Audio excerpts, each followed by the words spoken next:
Je n'aurai plus peur.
Dieu. Honneur, hommage, louange, puissance à celui qui règne par lui-même. Alléluia. Nous sommes là, bien-aimés, pour partager avec vous sur le thème important de la résurrection de notre Seigneur Jésus-Christ. La Pâque nous donne donc l'occasion plus que jamais de proclamer que Jésus-Christ est ressuscité. Pendant ce temps de grande angoisse mondiale, je viens, bien-aimé, t'affirmer que celui en qui tu crois, celui en qui tu as cru, à qui tu as donné ta vie, est ressuscité d'entre les morts. Il a vaincu la mort et il n'est plus dans le tombeau. Et je voudrais que toi et moi, nous puissions ensemble baisser la tête et prier. De là où tu te trouves, dans ton salon, devant ton smartphone, devant ton ordinateur, devant ta télé, par ces canaux puissants qui nous sont donnés, nous nous inclinons et nous élevons la voix vers Dieu. Seigneur, je veux prier. Tu m'as appelé à toi. Je prie que tu m'accordes l'habilitation de parler de ta résurrection. Et que tout ce qui est mort, tout ce qui semble mourir dans la vie de ceux qui m'écoutent, ressuscite maintenant. Parce que dans ta résurrection se trouve de la puissance, se trouve de la force pour que ce qui était mort revienne à la vie. Au nom de Jésus. Amen. Je voudrais faire lecture avec vous de 3 textes. Ils seront peut-être un peu longs, mais je vous prie de me suivre. Dans Matthieu chapitre 27, à partir du verset 57 jusqu'au verset 15 du chapitre suivant, 28 donc. Et Jean chapitre 11, verset 25 à 27. Et Jean chapitre 10, verset 17 à 18. Tous ces textes sont relatifs à la résurrection de notre Seigneur Jésus. Matthieu 27 donc, au verset 57. Le soir venu, arriva un homme riche d'Arimathée, du nom de Joseph, qui lui aussi était un disciple de Jésus. Il alla trouver Pilate et demanda le corps de Jésus. Alors Pilate ordonna de le lui remettre. Joseph prit le corps, l'enveloppa dans un drap de lin pur et le déposa dans un tombeau neuf qu'il s'était fait creuser dans la roche. Puis il roula une grande pierre à l'entrée du tombeau et s'en alla. Marie de Magdala et l'autre Marie étaient là, assises vis-à-vis du tombeau. Le lendemain, qui était le jour de la préparation du sabbat, les chefs des prêtres et les pharisiens allèrent ensemble chez Pilate et dirent : « Seigneur, nous nous souvenons que cet imposteur a dit, quand il vivait encore, « Après 3 jours, je ressusciterai. » Ordonne donc que le tombeau soit gardé jusqu'au 3e jour, afin que ses disciples ne viennent pas voler le corps et dire au peuple, « Il est ressuscité. » Cette dernière imposture serait pire que la première. Pilate leur dit, « Vous avez une garde, allez-y, gardez-le comme vous le souhaitez. » Ils s'en allèrent et firent surveiller le tombeau par la garde après avoir scellé la pierre. Après le sabbat donc, à l'aube du dimanche, donc je suis au chapitre 28 au verset 1er, Marie de Magdala et l'autre Marie allaient voir le tombeau. Soudain, il y eut un grand tremblement de terre, car un ange du Seigneur, descendu du ciel, vint rouler la pierre de devant l'ouverture et s'assit dessus. Il avait l'aspect de l'éclair et son vêtement était blanc comme la neige. Les gardes tremblèrent de peur et devinrent comme morts. Mais l'ange prit la parole et dit aux femmes : « Quant à vous, n'ayez pas peur, car je sais que vous cherchez Jésus, celui qui a été crucifié. Il n'est pas ici, car il est ressuscité comme il avait dit. Venez voir l'endroit où le Seigneur était couché et allez vite dire à ses disciples qu'il est ressuscité. Il vous précède en Galilée, c'est là que vous le verrez. Voilà, je vous l'ai dit. » Elle s'éloignait rapidement du tombeau avec crainte et une grande joie. Et elle courut porter la nouvelle aux disciples. Et voici que Jésus vint à leur rencontre et dit : « Je vous salue. » Elles s'approchèrent, s'agrippèrent à ses pieds et se prosternèrent devant lui. Alors Jésus leur dit : « N'ayez pas peur. Allez dire à mes frères de se rendre en Galilée. C'est là qu'ils me verront. » Pendant qu'elles étaient en chemin, quelques hommes de la garde entrèrent dans la ville et annoncèrent au chef des prêtres tout ce qui était arrivé. Après s'être réunis avec les anciens pour tenir conseil, ceux-ci donnèrent une forte somme d'argent aux soldats avec cette consigne.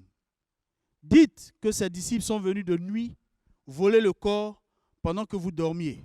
Et si le gouverneur l'apprend, nous l'apaiserons et nous ferons en sorte que vous n'ayez pas d'ennui. Les soldats prirent l'argent et se conformèrent aux instructions reçues. Et ce récit des événements s'est propagé parmi les Juifs jusqu'aujourd'hui, jusqu'au moment où ce texte était écrit. Bien-aimés, parler de la résurrection de Jésus ne peut pas se faire sans parler d'abord de sa mort. Et je sais que vous avez lu pas mal de textes concernant la mort de notre Seigneur. Mais au cours de cette mort, il y a eu deux grands événements. D'abord, c'est la pire des injustices qui a pu être faite à un homme. Cet homme n'avait rien fait. Et Pilate, son juge, a dit, cet homme n'a rien fait. Mais toute la foule criait, crucifie-le. Donc son juge était d'accord de le rendre libre. Mais à la place de juste, on a réclamé qu'on donne un criminel, Barabbas. Le premier à avoir bénéficié de la mort de Jésus était un criminel, était un homme violent qui avait tué et qui avait été jugé et condamné, qui était en prison, qui attendait sa mort. Mais la foule a réclamé un injuste à la place du juste. Bien-aimé, Jésus est allé à la croix. Il est mort. Il a donné sa vie pour que toi et moi, en croyant en cette mort, nous ayons la vie. Mais mieux, il est ressuscité d'entre les morts. Le deuxième texte que j'avais prévu de lire avec vous, c'est Jean chapitre 11, versets 25 à 27.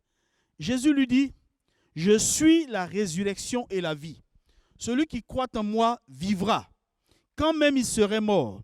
Et quiconque vit et croit en moi ne mourra jamais. Crois-tu cela ?»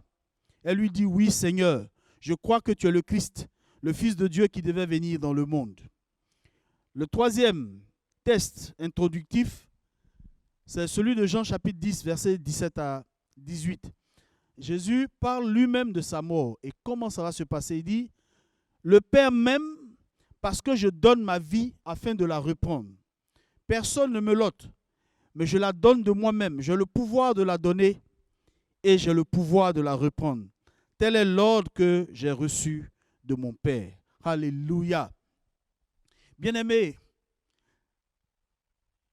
ces trois textes lus me donnent l'opportunité de nous conduire dans ce thème, la résurrection de Jésus, sur trois points principaux. La résurrection de Jésus repose sur des faits. Premièrement. Deuxièmement, cette résurrection a une implication cruciale pour tous ceux et toutes celles qui croient en cette mort et en cette résurrection, c'est-à-dire aux enfants de Dieu, aux fils et aux filles de Dieu. Cette résurrection donc a une implication. Troisièmement, cette résurrection a une implication aussi pour ceux qui ne croient pas. Ceux qui ne croient pas, ceux qui nous raillent quand nous parlons, ceux qui rient au nez quand nous parlons de résurrection, ceux-là, cette résurrection aussi a une implication pour eux. Mais voyons d'abord les faits sur lesquels se base cette résurrection. Premièrement, Jésus lui-même a annoncé sa mort. En Matthieu chapitre 20, au verset 17 à 18 jusqu'à 19, voici ce qui est écrit. Le Seigneur dit, pendant que Jésus montait donc à Jérusalem, il prit à part les 12 disciples et leur dit en chemin, « Voici, nous montons à Jérusalem, et le Fils de l'homme sera livré aux principaux sacrificateurs et aux scribes. Ils le condamneront à mort, ils le livreront aux païens pour qu'ils se moquent de lui, le battent de verge et le crucifient. Et le troisième jour, il ressuscitera. » Le Seigneur Jésus a lui-même annoncé le genre de mort. Mes amis, tu peux peut-être dire, prédire ou annoncer à tes amis le genre de mort. Je peux mourir de maladie ou bien je peux être percuté par un bus. C'est des choses très simples à réaliser. Il suffit de se mettre sur un chemin et de se faire percuter par un bus. On dit qu'il avait dit qu'il mourrait percuté par un bus et c'est arrivé. Mais ça ne suffit pas de dire le genre de mort que tu vas subir. Parce que si tu commets le crime qui apporte telle mort, tu peux mourir par cette mort. Mais il n'est pas possible à un homme de prévoir exactement le jour où il va ressusciter et la manière dont il va sortir vivant du séjour des morts. Le Seigneur a annoncé sa mort, le genre de mort. Même bien avant lui, les prophètes avaient annoncé sa résurrection, sa mort et sa résurrection. Jésus est ressuscité d'entre les morts. Cela repose sur des faits. La première chose, c'est que Jésus lui-même a annoncé cette résurrection. Il a annoncé d'abord comment il allait mourir et il est mort effectivement et le troisième jour, il est ressuscité d'entre les morts. La deuxième chose qui me fait dire que sa résurrection repose sur des faits. Heureusement pour nous, tous les détracteurs du Seigneur étaient d'accord qu'il fallait garder cette tombe. Jésus est ressuscité, non pas en secret. Il est mort en public, mais il est ressuscité devant témoins. Devant ceux-là même qui ont été commis pour garder la tombe. Des hommes étaient allés, ont scellé, ont mis un sceau sur la pierre tombale. Non seulement ça, mais on a envoyé une escouade de soldats pour garder cette tombe. Eh bien, la résurrection a eu lieu devant ces témoins-là. Quand l'ange est venu s'asseoir sur la pierre tombale, il y avait des témoins. Ce n'étaient pas des disciples de Jésus, c'était des détracteurs du Seigneur. Il y avait des témoins. La résurrection de Jésus repose sur des faits. Ensuite, en Matthieu chapitre 28, à partir du verset 6, il est apparu à plusieurs témoins. Quand il est ressuscité d'entre les morts, cela ne s'est pas fait en cachette. Il est apparu à plusieurs témoins, à des gens qui peuvent certifier que Jésus est sorti vivant du séjour des morts. Et la dernière preuve, c'est la tombe qui témoigne encore à Jérusalem. Il y a quelques années en arrière, grâce m'avait été faite de me retrouver dans cet endroit où, dit-on, ils avaient couché notre Seigneur. Je suis allé dans la tombe et malheureusement pour moi, j'ai assisté à une scène ce jour-là. Une dame qui est entrée dans la tombe a commencé à pleurer. Elle portait le drapeau d'un pays parce qu'on entrait par délégation. Elle a commencé à pleurer.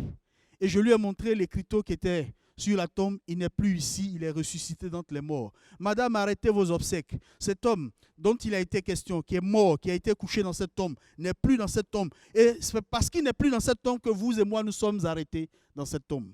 La tombe de Jésus-Christ témoigne qu'il est ressuscité d'entre les morts. Celui dont je parle, Jésus-Christ de Nazareth, est hors de sa tombe. Il est sorti vivant du tombeau, il n'est plus dans la tombe. C'est la preuve tangible que Jésus-Christ est ressuscité.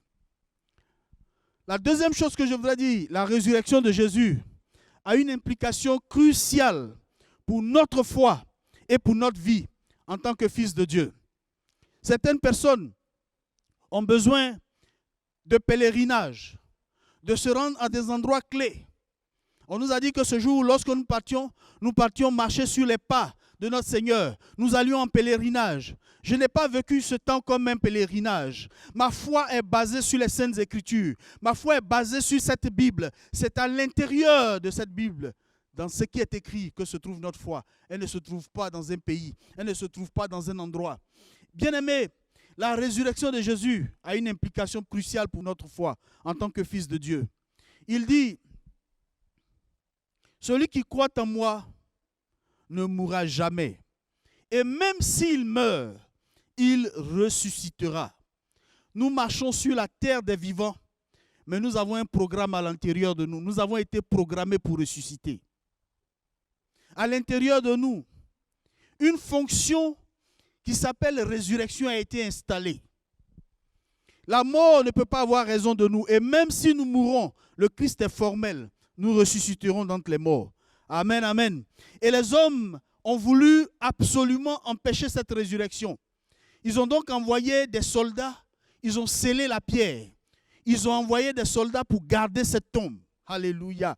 pour garder cette tombe. Heureusement pour nous que ces hommes, ces détracteurs, ceux qui ne croient pas, ont envoyé leurs propres soldats pour garder cette tombe, afin qu'ils soient témoins de la résurrection de Jésus.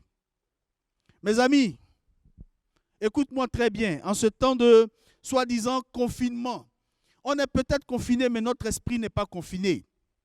Notre cœur n'est pas confiné, notre âme n'est pas confinée, parce qu'à l'intérieur de nous règne la vie. Tu peux peut-être me donner la mort, mais Jésus dit, ne craignez pas celui qui peut tuer le corps et qui ne peut pas tuer l'âme. Tu peux peut-être me donner la mort, mais tu ne peux rien contre ma résurrection. Fils de Dieu, fille de Dieu, nous sommes programmés pour ressusciter. Quelqu'un peut peut-être te donner la mort, mais il ne peut pas freiner ta résurrection. Dis à cette situation autour de toi, attention, je suis programmé pour ressusciter. En moi est inscrit par Dieu, par la résurrection de Jésus, l'immortalité. Je suis fait pour ressusciter. Ces hommes avaient voulu faire ombrage, bloquer, empêcher. Ils ont mis un dispositif. Ils disent, mettons ce dispositif pour que les gens ne viennent pas voler son corps et aller raconter qu'il est ressuscité. Heureusement pour nous, ces hommes étaient là, mais ils n'ont pas empêché la résurrection du Seigneur Jésus. Et chaque fois que je lis ce texte, je suis enthousiasmé parce que quand je vois cet ange qui roule la pierre et qui s'assied dessus, ça ressemble à un footballeur qui marque un but et qui a une célébration particulière. Ce ange était venu accomplir une œuvre. Quand il a fini, il s'est assis sur cette pierre tombale pour certifier que lui, il avait fini son boulot parce que son Seigneur devait sortir d'entre les morts. Mon frère, laisse-moi te dire, quelqu'un peut vouloir empêcher ta résurrection.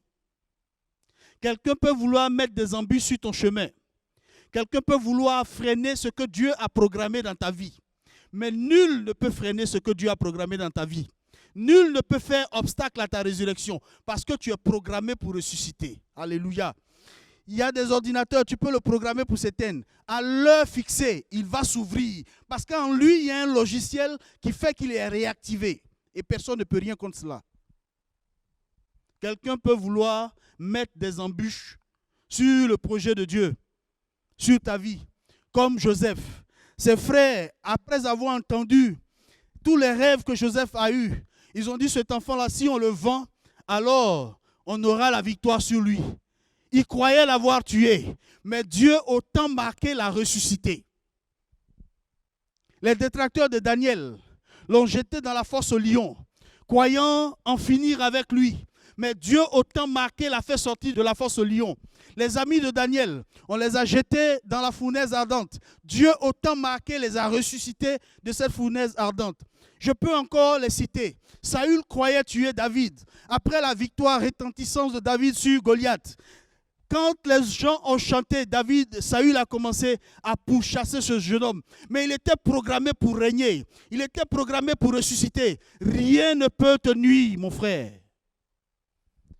Si Dieu est pour toi, qui sera contre toi? Dieu ressuscite toujours ses fidèles. Aujourd'hui, nous sommes dans ce temps de pandémie. Ce virus croit pouvoir maintenir les enfants de Dieu en captivité, croit pouvoir maintenir l'Église en captivité. Mais je veux dire à ceux et à celles qui sont derrière ce virus et à ce virus lui-même, l'Église est faite pour ressusciter. Je suis fait pour ressusciter. Tu peux peut-être me donner la mort, mais autant marqué par Dieu, je ressusciterai d'entre les morts. Parce que c'est ce qui est écrit, parce que c'est ce qui est vrai. Nous sommes faits pour ressusciter. Donc, la peur, la hantise, la pandémie, et que sais-je encore, toutes ces choses peuvent s'agiter, mais nous sommes faits, programmés. En nous, Dieu a inscrit le logiciel qui s'appelle résurrection. Et Jésus dit, celui qui vit et qui compte à moi, même s'il meurt, il ressuscitera. Voici ce qui est vrai. Voici ce en quoi nous croyons. Et la dernière chose que je voudrais dire, cette fois-ci, c'est en toi qui ne crois pas. Quel que soit ce qu'on dit, quel que soit ce qu'on proclame, tu as fait ton choix. Et je voudrais dire que la résurrection de Jésus est une interpellation pour ceux qui ne croient pas aussi. Regardez ces hommes. Dans le texte que nous avons lu, avaient payé des hommes et des militaires, des soldats, pour nier l'évidence. Mais j'ai une révélation pour vous. Ça peut être même une pensée prophétique pour plusieurs. Les premiers qui savaient, qui avaient des certitudes sur la résurrection de Jésus, n'étaient pas les croyants. C'était ceux qui étaient en face. Écoutez-moi très bien. Ceux qui ne croient pas en Dieu, parfois ont des certitudes cachées. Toi qui m'écoutes, peut-être que cette vidéo t'a été téléchargée ou bien partagée par quelqu'un. Tu arrives à ce point précis. Écoute-moi, c'est à toi que je parle. Les détracteurs du Christ trouveront toujours à redire. Mais c'est eux qui sont allés voir Pilate pour dire, cet homme a dit qu'il ressuscitera le 3e jour. Ne laissons pas cette affaire arriver. Sinon, ce serait la pire des impostures. Et cette imposture serait pire que la première. Pilate, gardons la tombe pour qu'on ne vienne pas voler le corps. Et ils font garder la tombe. Manque de peau pour eux, un ange vient rouler la pierre. Et Jésus sort glorieusement de la tombe. Ces hommes fuient, ils s'en vont voir ceux qui les ont mandatés.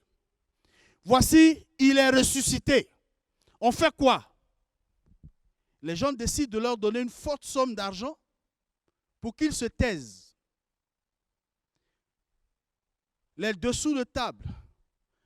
Avant d'aller plus loin, je voudrais te dire, toi qui as une parcelle de pouvoir, toi qui détiens le pouvoir, fais attention à ta manière de gérer le pouvoir. Le pouvoir de l'argent. Tu peux faire taire ou faire dire ce que tu veux aux gens. Fais attention à ce que tu fais, parce que le jugement de Dieu va t'atteindre.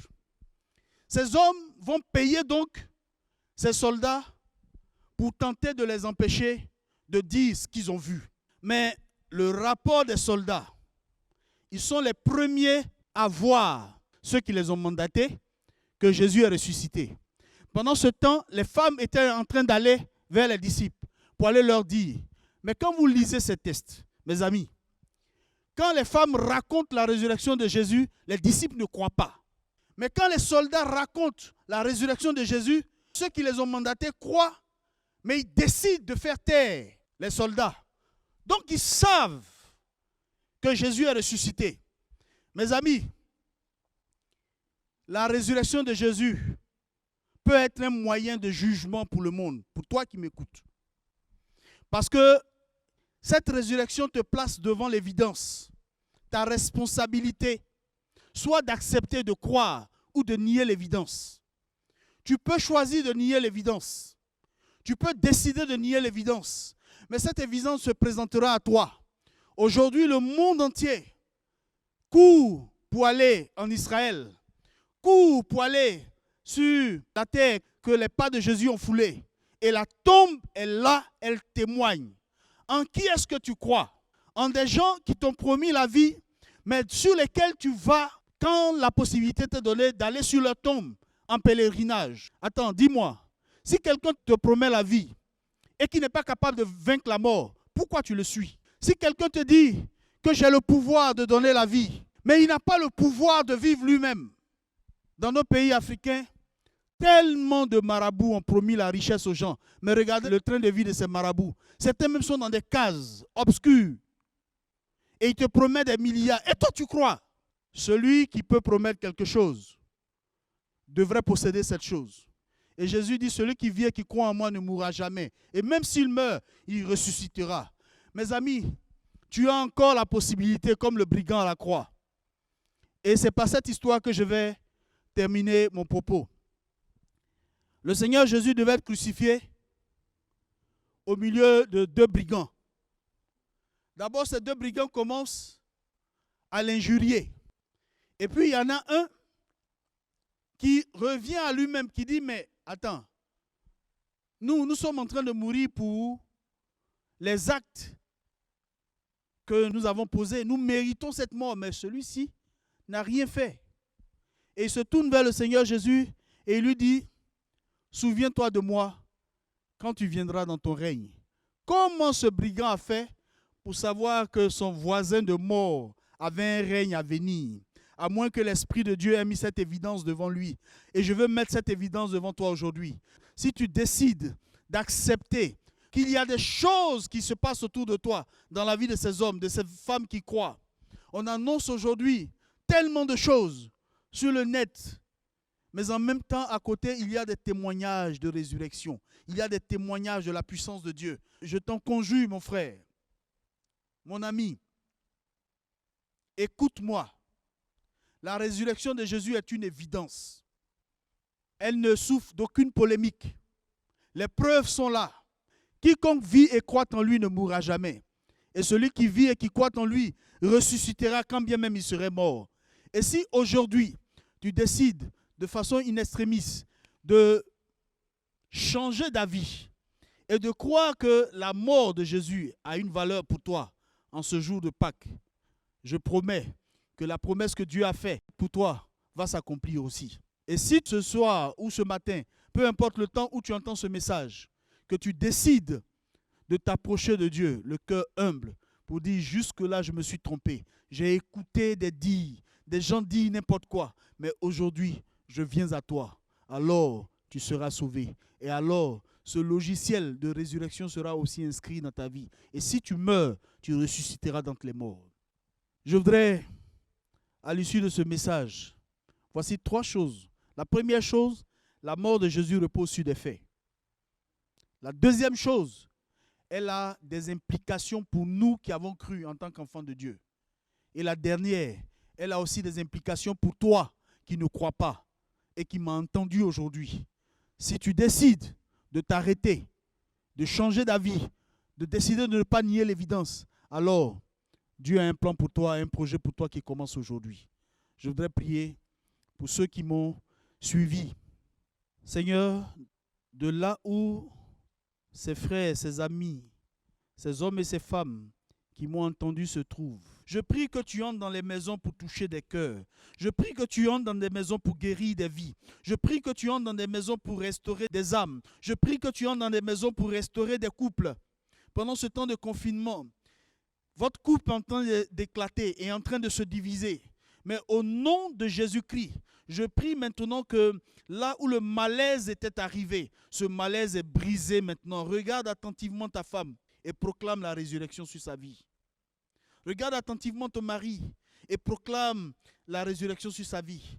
Il y a peut-être un désaccord qui est entré dans ta maison. Pendant que la maison est fermée, personne ne peut sortir. Je prie que la puissance de Dieu vienne maintenant dans votre maison et restaure ce que Satan était en train de détruire et que l'esprit de résurrection vienne en ce jour de Pâques dans votre maison. Au nom de Jésus. Amen.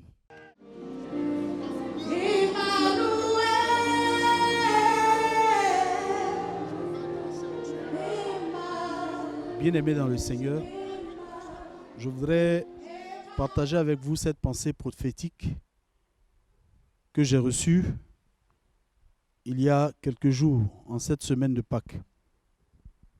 Pendant que nous étions en prière, j'ai reçu ceci. La Pâques cette année, la célébration de cette Pâques sera plus proche, du point de vue de l'histoire, plus proche de la première Pâques qui a été célébrée en Égypte. Les gens étaient dans leur maison, tous les croyants étaient dans leur maison et le Seigneur avait donné une recommandation, que personne ne sorte. Ils étaient donc confinés et le Seigneur leur a demandé de sacrifier un animal, c'était la Pâque, de mettre le sang sur les poteaux et sur le linteau de la porte et de manger cet agneau pascal avec des herbes amères. Donc pendant que la mort sévissait à l'extérieur, à l'intérieur il y avait une célébration. Mais une célébration avec des herbes particulières. Une célébration avec des herbes amères. Une célébration qui était un repas en fait d'alliance. Je voudrais annoncer aux différents chefs de famille, à vous qui allez entendre ce message avant le dimanche de Pâques, faites un repas solennel dans votre maison. Et à la fin du repas, faites des proclamations sur vos familles, sur vos enfants, sur votre maison, sur votre avenir, sur celui de vos enfants. Faites ces proclamations. Annoncez la pensée de Dieu, la parole de Dieu sur vos enfants. Pendant que Dieu exercera son jugement à l'extérieur, vous proclamez la sécurité sur vos enfants. Vous proclamez la sécurité sur l'Église. Vous proclamez la sécurité sur les serviteurs de Dieu. Et ce qui n'était pas encore accompli dans la vie de vos enfants, annoncez-le. Annoncez-le. Si une maladie était en train de déranger l'équilibre de votre famille, proclamez la résurrection sur les personnes malades dans vos familles. Proclamez-le parce que nous sommes dans un temps prophétique. Dieu exerce son jugement à l'extérieur, mais à l'intérieur, il nous édifie et il nous construit et il fait alliance avec nous. Que Dieu vous garde.